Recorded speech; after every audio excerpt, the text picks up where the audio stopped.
I believe that the statements made tonight here by people who have stated that they're atheist, they have been allowed to come here and participate in the invocations by their own admissions. However, I think they have a valid complaint, and it appears to be one that the City Council does not have a written policy. I think that's a mistake. Now, the city attorney has asked us not to take any action until she has had an opportunity to meet with us. I feel confident, based on our Assistant City Attorney's opinion, Rusty Wells, in 2014, that the policy that has been followed, even though it hasn't really been in writing, comports with the requirements of federal law. However, what I would like to see tonight is that our council executive be tasked with developing a written policy and procedure. I do not want a moment of silence. I do not think that's an invocation. A few things. I've distributed to the council members up here, and I'd be happy to share that. I've shared it with the press. Just the timeline of how we got to where we are with Mr. Suhort delivering this invocation.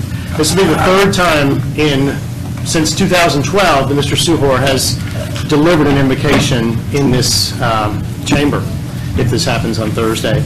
The first two times he was not affiliated with this Satanic Temple, and I was not on council. I was on council in 2014, but not in 2012 when he delivered it. Interestingly enough, I got a call from former council member Sam Hall, who was here when Mr. Suhort gave his first invocation, and he encouraged me not to allow Mr. Suhort to come and speak. And I've had a lot on either side. I've had some say yes, some say no, some say do a moment of silence, some say get rid of the prayer, the invocation altogether. My purpose in having this meeting was to give the council an opportunity to discuss this, to hear from the public, and I thank you for all of you that came out tonight. I know that spending time here, luckily it's not going to be a 5-hour meeting, doesn't look like, so it'll be a shorter meeting. I'm sorry we could not get a quorum here for the entire meeting, and we can't take any action, but I think your message has been received. There was a comment made about what the city attorney, when our city attorney had asked prior, and I can't let this just go because I'm very frustrated at this point. We pay our city attorney over $150,000. You pay, the citizens of Pensacola, pay our city attorney over $150,000 a year. And the email we got from her says that as I just became aware of the request yesterday afternoon, this was sent on Friday, July 1st, I have only been able to conduct a cursory review of the matter and briefly confer with several city attorneys who this morning I was fortunate to succeed in reaching out to on this Friday before the holiday weekend. So what you're paying your city attorney to do is call other city attorneys and ask them what they think. I think that's inappropriate. Further in here it says, because a change in the current practice might potentially raise significant constitutional issues, it is my view that it would be beneficial to the city for city council to request from me in advance, this doesn't even make any sense to me, request from me in advance to render a legal opinion. I think it's just a typo.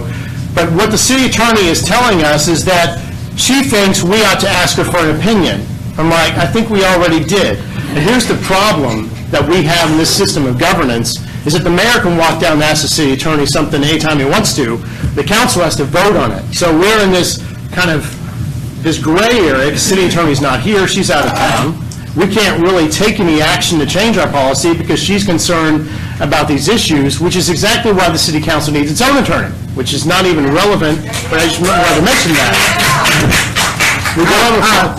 Hold on, I'm not done. I know, but I want to call a point of order here, Mr. President. I really do want to call a point of order in reference to the going off into attacking this individual when they're not here. If we got a problem with this person or any person, we could at least address those concerns with that person. Now, here today, we're talking about a person who's not here. I wanted to celebrate my birthday, but because you asked for us to have this meeting, and I respect my citizens, I was able to be here. Other members were not able to be here. So I simply feel that it is a point of order to attack this person when this person is not here, and yes, they got it on Friday. And I changed my plans, but other people could not. I was done speaking about the city attorney. Your point is well taken. And happy birthday, by the way. I'm sorry. Thank you. We are having a policy workshop on Monday where we could talk about a policy, and I'm hopeful that we will. Councilwoman Myers. Well, thank you, Councilwoman Cannada-Wynn, for bringing up your point of order, and I agree with you.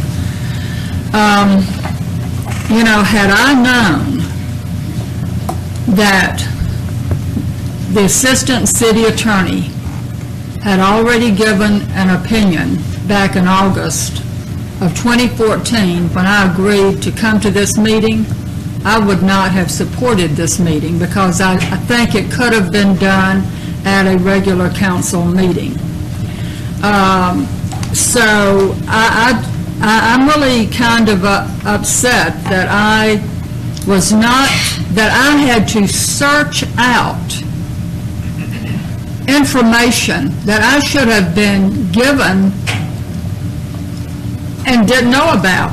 I actually had to call the clerk myself Monday and ask her, did you get an opinion from Attorney Rusty Wells? And she said yes. And I asked her if I could have it, and she sent it to me. I didn't know that Mr. Kraher already had it. I don't know when he got it, but thing is, it wasn't given to me. And that is very, very important, that I just don't feel like I had everything that I needed at the time I agreed to come to this meeting, because I don't think that we needed to have a special meeting. And and I don't think that the city attorney should have to have changed her plans and been here. She didn't get Mr. Wells' memo until Friday herself. And I had asked Mr. Kraher several times, well, where's the city attorney? Nobody had even asked her for an opinion.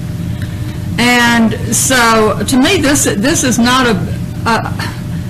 a big deal. We need a policy. If we have a policy, let's write it down. It's that simple. And this could have been handled at a regular city council meeting. So, anyway, I just wanted to let Councilwoman Cannada-Wynn know that I support her point of order. Okay. We can't take any votes, so Well, I stopped talking about that.